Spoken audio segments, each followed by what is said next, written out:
He never made a sound. Not when he moved in, not when he walked down the hallway, not even when he closed his door. It never clicked or slammed. Just silence. At first, Maya didn't even realize someone had moved in next door. Apartment 307 had been empty for months. The old lady who lived there before had moved into a care home last winter, and since then, the place had stayed dark, locked, and quiet. But one morning, Maya noticed a change. A black pair of shoes sat neatly outside the door, perfectly clean, pointed forward, no dust, no scuff marks. They hadn't been there the night before, and she'd passed the door at least twice. She was sure of it. Then came the welcome mat, plain, brown with the word hello. But the strange part? The mat was spotless. Not even a speck of lint or dirt. Still, she thought nothing of it. People move in all the time. Maybe she just missed it. Then she saw him. It was late, around 11:30 p.m. Maya had just come back from her part-time shift, balancing grocery bags in one hand and unlocking her door with the other. He stood at the end of the hall just outside 307, staring at the floor like he'd forgotten something. He was tall, thin, and wore a gray hoodie with the hood up, black jeans and sneakers that didn't match the pair by the door. He didn't seem startled by her, didn't move or even glance over. She hesitated. "Hey, you just move in?" He turned slowly to face her. His eyes were dark and unreadable. "Yes," he said quietly. 307. No smile. No, "nice to meet you." Just the apartment number, like that's all she needed to know. She gave a small laugh. "Cool, I'm next door, 308. Maya." He nodded once. "Okay." And with that, he stepped inside, closing the door behind him without making a sound. That's when the strange things started. Her mail began arriving opened, letters that had been clearly peeled apart at the seal, not torn.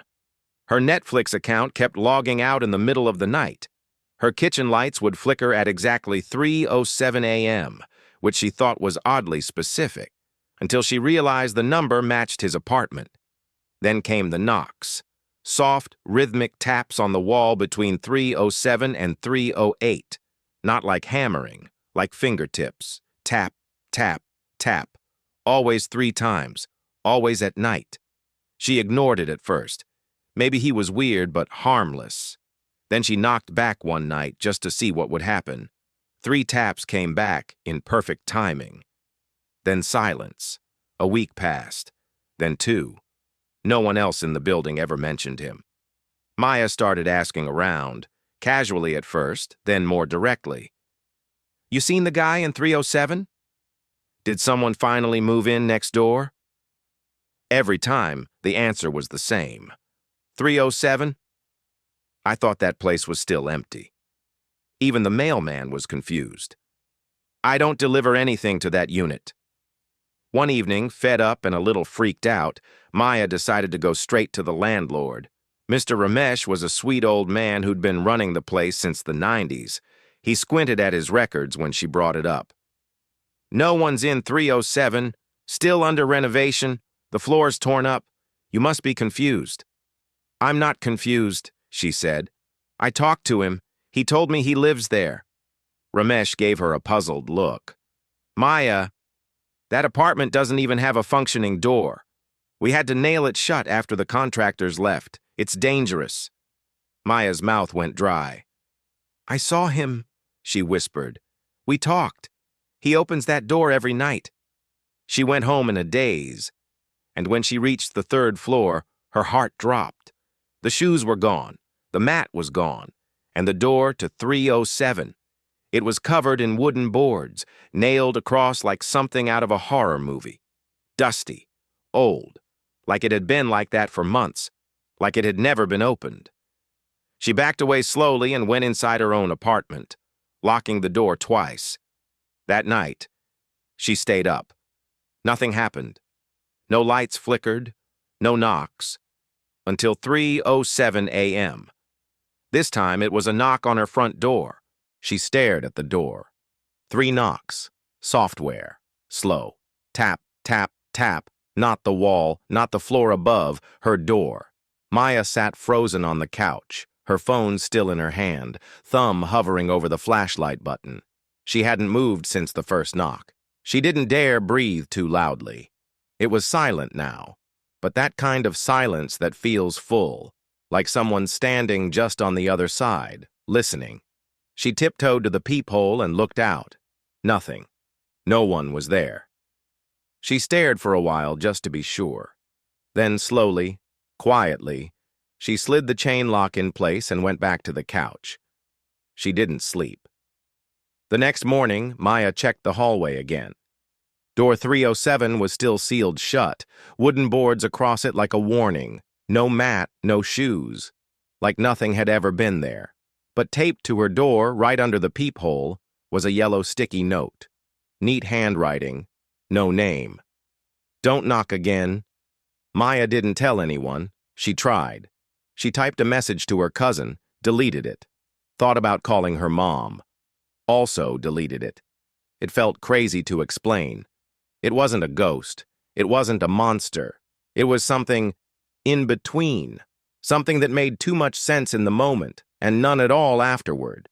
So she did what people do when they're scared and confused. She ignored it. Went to work. Ate dinner. Scrolled through Instagram pretending nothing was wrong. But things kept getting weirder. Her toothbrush moved places. Her phone charged faster than usual, even when she hadn't plugged it in. Her favorite hoodie, the gray one, went missing. Then showed up the next morning. Folded on her bed. Still warm. And every night, she heard footsteps behind the wall. Pacing, back and forth, like someone was waiting. Then, one night, she woke up to a whisper. Not a dream, not her thoughts. A whisper. Inches from her ear. You're in the wrong apartment. She jumped up, heart pounding, turned on every light. No one. Nothing. But when she looked in the mirror, something was off. Her hoodie. The missing one. It wasn't her hoodie. It looked the same, but inside the collar, the tag didn't say ZARA like it should. It said 307. At this point, Maya was done pretending. She marched back to the landlord's office the next morning, voice shaking. You have to open 307. Mr. Ramesh frowned. Maya, I told you, the floor in there. I don't care. Please, I just need to see. He sighed. You know what? Fine. But don't blame me if there's mold or dead rats in there. He grabbed the keys. Together they walked up to the 3rd floor. He bent down, pulled out a crowbar, and started yanking off the boards. They creaked loudly. The first loud sound Maya had heard near that door. Then he unlocked it and opened it. The room was completely empty. No furniture, no mat, no shoes, just dust and scattered tools from the contractors. And the air smelled stale, untouched. But there was one thing on the wall. Written in black marker, in the exact same neat handwriting from the sticky note, "This isn't yours." Ramesh stepped back. What the hell is that supposed to mean? Maya didn't answer, because suddenly her phone buzzed. An airdrop request. From 307, come back. Her phone buzzed again. The screen lit up with an incoming airdrop request. From 307. The message was short, cryptic. Come back. Maya froze, her heart pounding in her chest. She didn't know why, but her hand reached for the phone. She couldn't stop herself. Something about it called her. Her fingers hovered over the screen. Accept or decline. She pressed decline. The phone went quiet. No more notifications. The screen turned back to normal. Ramesh was watching her closely. Who was that? She shook her head, trying to swallow the panic rising in her throat. No one. But it wasn't just anyone. It was from 307. That name, that apartment number, the one place she couldn't escape from. It was everywhere, and it was following her. I don't think I should be here, she muttered. Are you okay, Maya? Ramesh asked. He reached out, touching her shoulder gently, but his voice sounded distant. Too distant, like his words weren't really for her. Maya turned to look at him, and for a brief second, his face seemed wrong, like his features were blurring just for a split second before snapping back into focus. She blinked rapidly. I'm fine, I just need to get out of here. Without another word, she walked out of the apartment. Ramesh didn't try to stop her. He just stared after her as if he had expected her to leave. That night, Maya couldn't sleep. The house was too still. The room was too quiet. Every time she closed her eyes, she heard it. The knock. Tap. Tap. Tap. This time, it was coming from the hallway outside her door. She tried to ignore it, but her mind kept drifting back. It was as though her body couldn't rest, couldn't forget the weight of everything she had seen. She grabbed her phone, half expecting another airdrop message, but there was nothing. The knocks kept coming. Then, just as suddenly they stopped. Maya got out of bed, trembling. She unlocked the door and slowly peered out into the hallway. The light was flickering faintly, but it was empty. No one was there. She stepped back into the room, but then another knock. It wasn't from the door. It was from the window.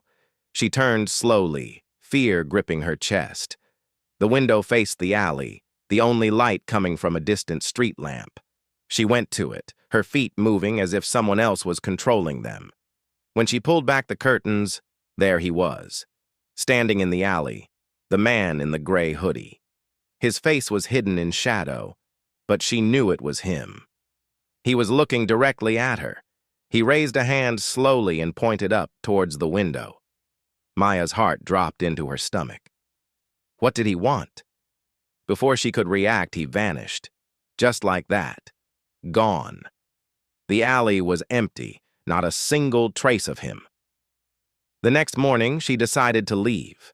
She couldn't take it anymore. The constant feeling of being watched, the strange happenings, the pressure that had been building in her chest for days. Maya packed up what she could, leaving her apartment, not even caring that she hadn't fully cleaned it out. But as she stepped into the hallway, the door to 307 was wide open. Her heart slammed into her ribs. She looked around. No one. Not a sound. But the door was open. The hallway was empty. And then she heard it. A voice. Soft and faint, like a whisper. Maya! She stepped forward cautiously. The floor creaked under her feet. Her pulse raced, but she couldn't stop herself. Her fingers brushed against the doorframe of 307. As she stepped over the threshold, the lights flickered and the temperature seemed to drop. It was cold. Freezing. Inside, there was nothing. Just an empty room, no furniture. Just a pale concrete floor and cracked walls. But on the far wall, written in faded red letters, was a message. I was waiting for you. Maya's phone buzzed again. It was another airdrop request, from 307. This time the message wasn't cryptic. Come in. Maya didn't know what was worse. The message, or the fact that she almost accepted it. Her hand hovered over her phone again, the accept button glowing faintly. Her heart thudded in her chest, every second feeling like it might be the last one she ever had to live. She pulled her finger back, but it wasn't enough to stop the chill creeping up her spine. Come in. The words echoed in her mind. They didn't sound like an invitation anymore. They sounded like a command. Something in her broke. She stepped back, away from the door. It had always been this way, hadn't it? The apartment next door. 307. A presence. A pull. The whispers. The knocks. The things that didn't belong. And now she realized, it wasn't just the apartment that was strange. It was her. She wasn't meant to be here. It wasn't just that the place felt wrong.